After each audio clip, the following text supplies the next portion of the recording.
विभीषण क्या कहते हैं? पुनि सब कथा विभीषण कीना, जेहि विध जनक सुत ताह रही। तब हनुमंता कह सुनि भ्राता, देखि चाहूं जानकी माता। फिर विभीषण ने सब कथा कही कि जिस प्रकार जानकी वहां पर रही। तब हनुमान जी ने कहा, सुनो भाई, मैं जानकी माता को देखना चाहता हूँ। जुगुति विभीषण सकल सुनाई, चले हूँ पवन सुत विदा कराही। करही सोई रूप गयो पुनीत तरावा, मन अशोक सीता जहाँ रहवा। तब जानकी जी से मिलने की युक्ति विभीषण ने सुना दी और हनुमान जी विदा मांगकर चले वहां जहां लंका में सीता जी रहती थी। वहां उस समय रूप धारण करके गए जहां अशोकवन में सीता जी रहती थी। देखी मनहि महु कीन प्रणामा, बैठहि बीत जात निस जामा। कृष्ण तनु सीसा चटाक एक बेनी, जपत हृदय रघुपति गुण श्रेणी। सीता जी को देखकर हनुमान जी ने सीता जी को मन ही मन प्रणाम किए। फिर अशोक वृक्ष पर बैठ गए। पहरा भर रात्रि व्यतीत हो गई। सीता जी का शरीर दुर्बल हो रहा था और सिर के केशों की जटा सी हो गई है और राम राम जप रही हैं।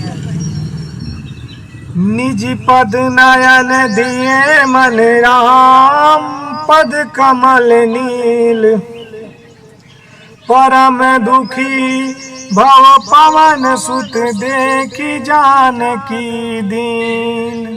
फिर वे अपने चरणों की ओर नेत्र किए थी और उनका मन श्री राम जी के चरणों में लीन हो रहा था। इस प्रकार जानकी जी दिन दशा को देखकर हनुमान जी बहुत दुखी हुए। तरु पल्लव महुरा लुकाई, करहि विचार कराओ का भाई।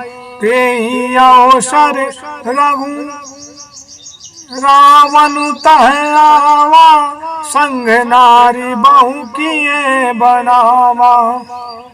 तब हनुमान जी वृक्ष के पत्तों पे छिपे रहे और मन में विचारने लगे कि हे भाई, अब क्या करूं।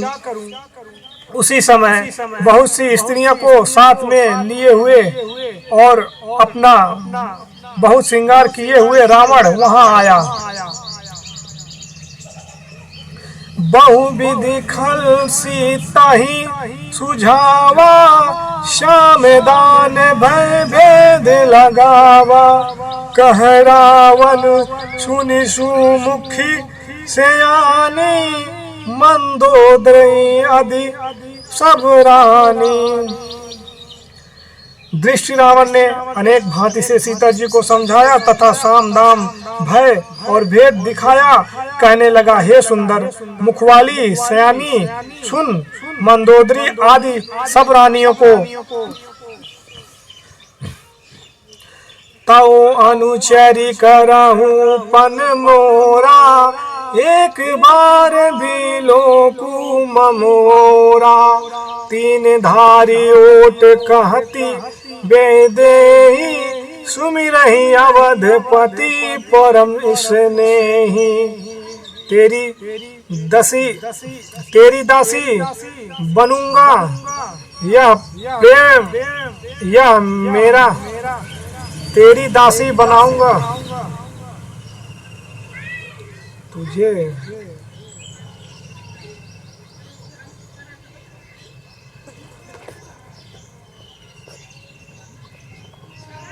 तेरी दासी बनाऊंगा, यह मेरा प्रण है, परंतु एक बार प्रसन्न होकर मेरी ओर देख।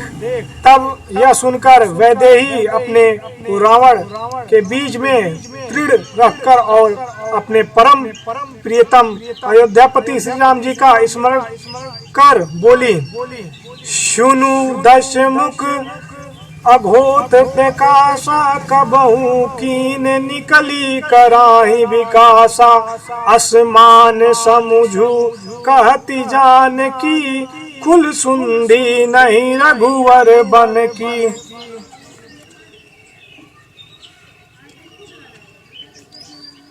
खल सुंदी नहीं रघुवर बन की।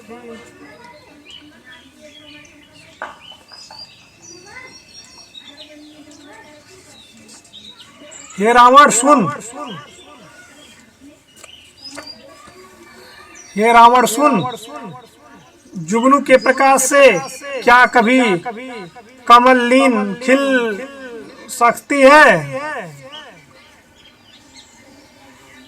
ऐसा मन में समझती हुई जानकी जी कहती हैं, रे दृष्ट, क्या तुमको रघुनाथ जी के बाणों की सुधा नहीं है? तो दोस्तों, आज का सुंदरकांड यहीं तक है। अगले अध्याय का इंतजार करिए। अभी 1 घंटे में फिर मिलेगा अगला अध्याय हमारे इसी चैनल पे। पसंद आए तो जरूर देखिएगा और चैनल को सब्सक्राइब करिएगा। जय श्री राम।